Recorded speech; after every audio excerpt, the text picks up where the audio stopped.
दो चीजों के मिक्सचर से बने। तो हमने क्या करा, जेनेटिकली मॉडिफाइड ऑर्गेनिज्म बनाया। जेनेटिकली मॉडिफाइड ऑर्गेनिज्म कैसे बनता है, प्लाज्मिड लिया हमने, उसको वेक्टर के साथ में जोड़ा और उसको किसी ऑर्गेनिज्म में क्या कर दिया, इंट्रोड्यूस कर दिया, ताकि वो उसकी प्रोजेनी के अंदर भी ये चीज हमें देखने को मिले। तो हमने उसके जीन्स को मॉडिफाइड कर दिया with the help of a vector. ठीक है, तो उसको हम बोलते हैं जेनेटिकली मॉडिफाइड ऑर्गेनिज्म। और जीन्स को हम मॉड्यूलेट कैसे कर सकते हैं, जीन्स को हम बदल कैसे सकते हैं, बायोटेक्नोलॉजी की हेल्प लेके। ठीक है, तो जेनेटिकली मॉडिफाइड ऑर्गेनिज्म कब बनेंगे, जब हमें बायोटेक्नोलॉजी की पूरी नॉलेज होगी। तो इसको हम बोलते हैं जीएमओ। नेक्स्ट जो चीज है वो है हमारी waste water treatment. Waste water treatment तुम लोगों ने पढ़ रखा है माइक्रोब्स के अंदर कि एरोबिक बैक्टीरिया की मदद लेते हैं हम लोग। ठीक है, एरोबिक बैक्टीरिया कौन से बैक्टीरिया होते हैं, जो ऑक्सीजन की प्रेजेंस में काम करते हैं। एरोबिक बैक्टीरिया के साथ में हम क्या करते हैं, उसको फंजाई को मिला देते हैं। फंजाई की जो फंगल फिलामेंट है उसका नेटवर्क और बैक्टीरिया उसमें मिल जाता है, तो वो क्या बनाता है, फ्लॉक्स। ठीक है, तो एरोबिक बैक्टीरिया एक माइक्रोब है जिसको हमने मॉडिफाइड करा, ताकि जो भी उस गंदे पानी में नाइट्रोजन और फास्फोरस था उसको उसने ऑर्गेनिक मैटर और बायोमास में कन्वर्ट कर दिया। और यही तो चीज हमें चाहिए थी कि जो गंदगी है वो एक बार बायोमास में कन्वर्ट हो और फिर बायोमास जो है धीरे धीरे डिग्रेड होता जाए। तो वेस्ट वाटर ट्रीटमेंट में हमने किसकी हेल्प ली, एरोबिक बैक्टीरिया। ठीक है, तो एरोबिक बैक्टीरिया को हमने मॉडिफाइड कर लिया कि वो हमारा काम कर सके, उसको हम बोलते हैं waste water treatment with the help of aerobic bacteria. ठीक है, नेक्स्ट जो है एनर्जी। भाई बायोटेक्नोलॉजी ने इतनी चीजें बना ली, तो बायोटेक्नोलॉजी जो है वो एनर्जी प्रोडक्ट्स भी बनाएगा। तो बायोटेक्नोलॉजी उन चीजों में भी हेल्प ली जाती है जिससे एनर्जी का प्रोडक्शन होता है। ठीक है, हाँ बोलो बेटा, व्यांश बोलो बेटा। मैं कुछ नहीं, मैं आपकी वीडियो में टक दिया।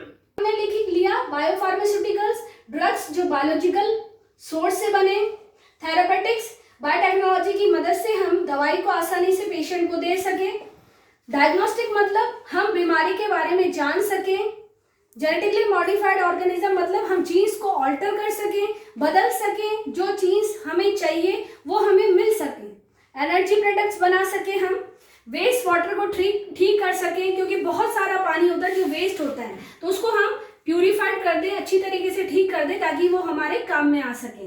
इसके अलावा प्रोसेस्ड फूड, ठीक है, तो हम क्या करते हैं, माइक्रोब्स की मदद लेते हैं फूड को प्रिजर्व करने के लिए। तो प्रिजर्वेशन ऑफ फूड कैसे होगा, जब हमें बायोटेक्नोलॉजी की नॉलेज होगी, हमें बायोटेक्नोलॉजी के बारे में पता होगा। ठीक है, तो ये वाइड एप्लीकेशंस है बायोटेक्नोलॉजी की कि इतनी चीजों में हमें बायोटेक्नोलॉजी जो है यूजफुल बना देती है। अगर हमारे पास नॉलेज हो तो हमें सब चीजें आसानी से धीरे धीरे सॉल्व हो जाती है। सबसे इंपॉर्टेंट पार्ट तुम देख रहे हो इसके अंदर, चार्ट के अंदर सबसे ज्यादा जो है वो हेल्थ वाला है।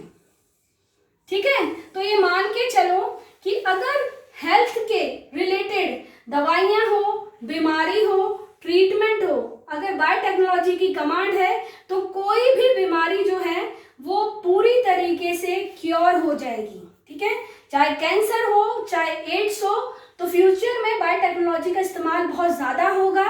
साइंटिस्ट बहुत अच्छी अच्छी चीजों को इन्वेंट करेंगे जिससे कि जो अभी तक इनक्योर थी, जो अभी तक ठीक नहीं हो रही थी, क्योरेबल डिजीजेस नहीं थी, वो आगे जाके फ्यूचर में क्योर होना शुरू हो जाएगी।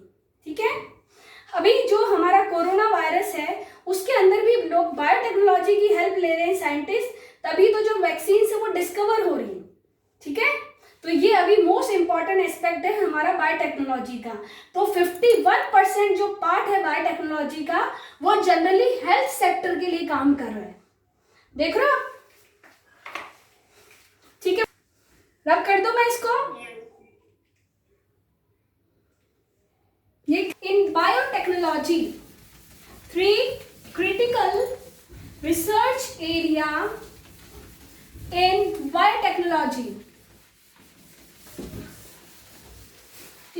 तो लिखो 3 क्रिटिकल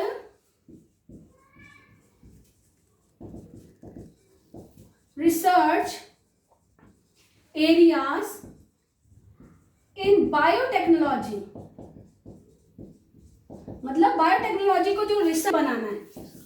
अब कैटलिस्ट क्या होता है, हमें पता है कि कैटलिस्ट क्या होता है, एंजाइम के जैसे रिएक्शन को क्या करता है, बढ़ाता है, उसकी रेट को इंक्रीज करता है। कैटलिस्ट मिलेगा, मेटाबॉलिक रिएक्शन जो होगी वो फास्ट होगी। ठीक है, अब कैटलिस्ट हम कहाँ से लाएंगे, हम बायोटेक्नोलॉजी का इस्तेमाल करेंगे, ऑर्गेनिज्म जो हमें मिला है उसको मॉडिफाइड करेंगे।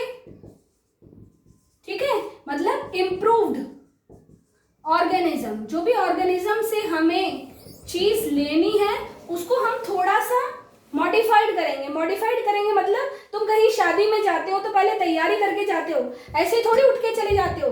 सबसे पहले हमें क्या करना पड़ता है, कपड़े पहनने पड़ते हैं, बाल को ठीक करना पड़ता है ताकि हमारी अपीयरेंस कैसी हो।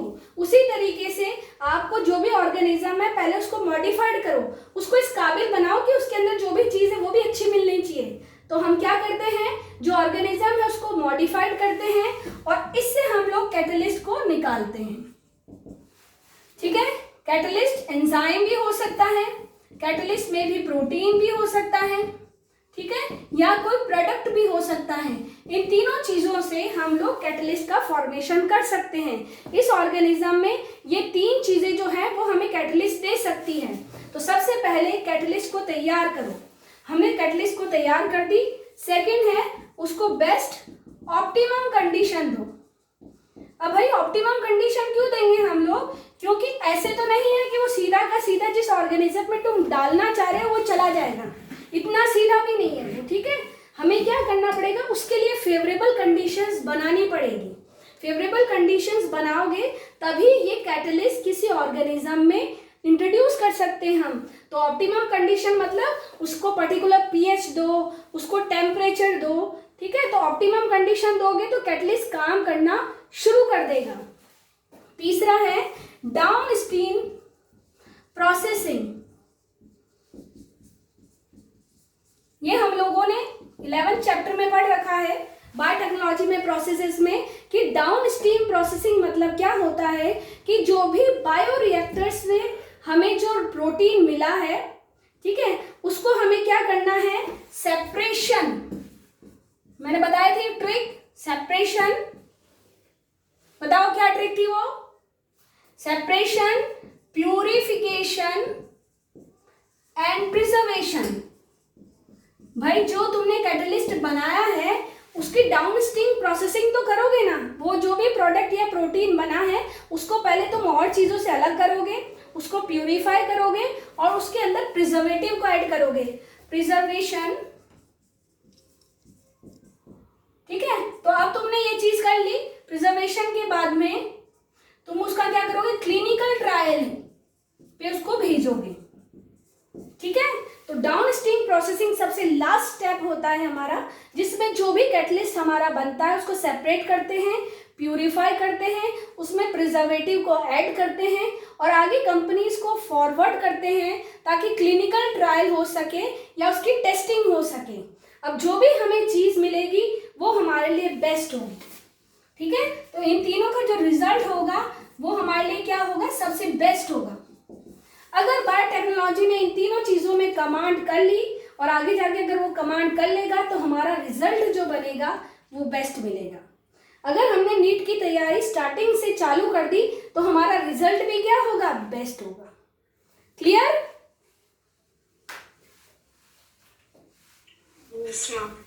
Clear biotechnology. ठीक है, बायोटेक्नोलॉजी हमने अकॉर्डिंग टू कलर याद रखी। सेकंड हमने देखा कि बायोटेक्नोलॉजी को हम किन किन एप्लीकेशंस में इस्तेमाल कर सकते हैं। तीसरा देखा कि आने वाले टाइम में जो बायोटेक्नोलॉजी का रिसर्च एरिया है वो किस फील्ड में होगा। तो 3 इंपॉर्टेंट चीजें हम कर चुके हैं।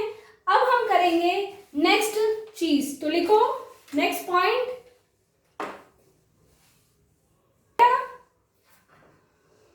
टेक्नोलॉजी नहीं आई थी, ठीक है, एग्रीकल्चर के लिए, तो लिखो एप्लीकेशंस इन एग्रीकल्चर,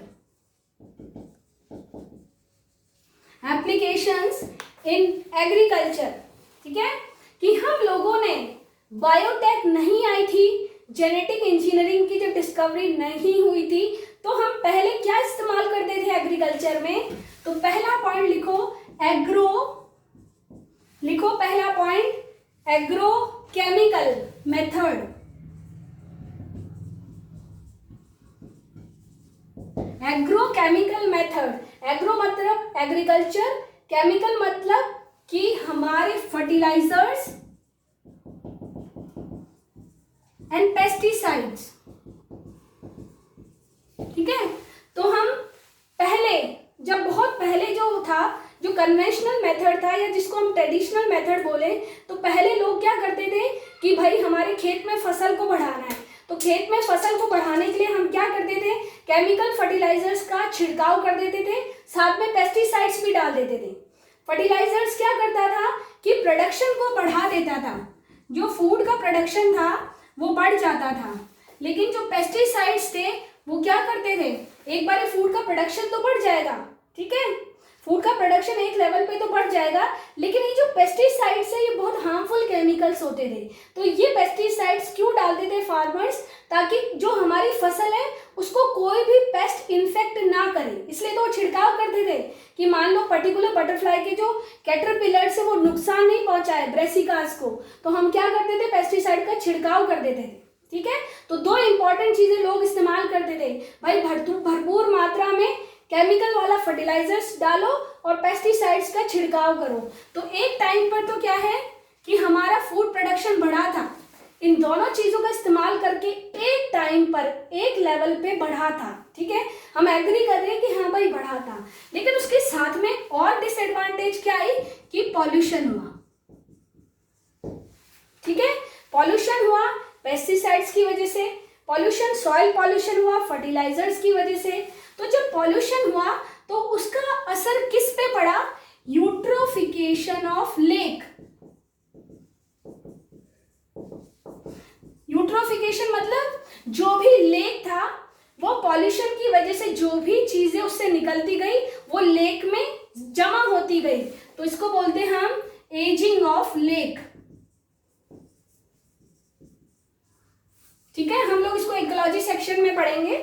तो हमने देखा इसका ड्रॉबैक ये था, ठीक है। दूसरा ड्रॉबैक ये था कि पेस्टिसाइड्स के छिड़काव की वजह से, क्योंकि ये हम किस पे डाल रहे हैं? प्लांट के ऊपर डाल रहे हैं, और उसी प्लांट से हम लेंगे फ्रूट, उसी प्लांट के हम सीड को खाएंगे, उसी प्लांट की हम क्या करेंगे? फ्रूट को खाएंगे। तो जो पेस्टिसाइड्स इस पे छिड़का था वो हम भी खा रहे हैं, ठीक है। तो ये था एग्रोकेमिकल मेथड, जिसको हम कन्वेंशनल भी बोलते हैं, मतलब पहले के लोग इसको इस्तेमाल करते थे अपने खेत की जो प्रोडक्शन है उसको बढ़ाने के लिए। सेकेंड प्रोसेस आया ऑर्गेनिक फार्मिंग। ऑर्गेनिक फार्मिंग मतलब हम लोग क्या करते हैं? किसी केमिकल फर्टिलाइजर्स पे डिपेंडेंट नहीं होते। ऑर्गेनिक फार्मिंग का दूसरा नाम है, एक तो साइक्लिकल प्रोसेस बोलते हैं, एक इसको जीरो वेस्ट प्रोसीजर बोलते हैं। साइक्लिकल क्यों बोला? कि मान लो एक इंसान है, उसने अपने घर में, ठीक है, बहुत सारी गायें पाल रखी है, पहला पॉइंट, ठीक है, उसने हनी बी वाला एपीकल्चर भी कर रखा है, ठीक है, उसने क्रॉप्स भी लगा रखी है, उसने और भी कुछ कर रखा है। तो काउ से, ठीक है, जो भी मैन्योर निकला या जो भी इसके अंदर से जो गोबर बना, जिससे हम गोबर गैस भी बनाते हैं, तो जो भी डंग इकट्ठा हुआ वो हम लोगों ने क्रॉप्स के अंदर, खेतों के अंदर छिड़क दिया एज ए फर्टिलाइजर्स, ठीक है। तो एक साइक्लिकल प्रोसीजर है कि जो चीज इसमें वेस्ट के तौर पे निकल रही है उसको हमने दूसरी फील्ड में काम में ले लिया। हमें बाहर वाले फर्टिलाइजर्स पे डिपेंडेंस नहीं रही, हमारे खुद के पास ही इतनी चीजें हैं कि हमने उसी को ही चला लिया। तो एक साइकिल की फॉर्म में ये पूरा प्रोसीजर चलता है, जिसमें कोई भी वेस्ट नहीं बनता और पूरा का पूरा क्या है? सारा इस्तेमाल हो जाता है। तो इस साइक्लिक प्रोसीजर है, ये बेस्ट है, इससे कुछ भी ड्रॉबैक्स नहीं होता। लेकिन ठीक है कि ये दोनों तो ठीक है, लेकिन इसमें क्या हो रहा है? इन दोनों के अंदर एक ड्रॉबैक ये है कि जब इसका प्रोडक्शन होता है, ठीक है, तो उस प्रोडक्शन के अंदर कुछ फसलें हमारी खराब भी हो जाती है, ठीक है। अगर हम 100% फसल लगाएंगे तो हो सकता है कि 30% या 30 से 35% हमारी खराब भी हो। तो हम नहीं चाहते ना कि हमने इतनी मेहनत से फसल लगाई वो खराब नहीं होनी चाहिए। तो हम तीसरा प्रोसीजर अपनाते हैं जिसको हम बोलते हैं जेनेटिकली मॉडिफाइड प्रोसेस। ठीक है, जेनेटिकली मॉडिफाइड प्रोसेस मतलब जेनेटिकली मॉडिफाइड क्रॉप्स।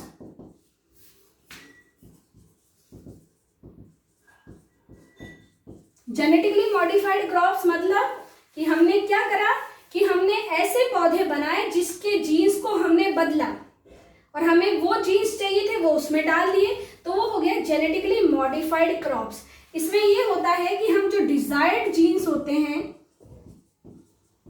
उसको हम लोग प्लांट के अंदर इंट्रोड्यूस कर सकते हैं through genetic engineering and gene cloning. तो इसमें हमारा जो वेस्ट है वो नहीं होता।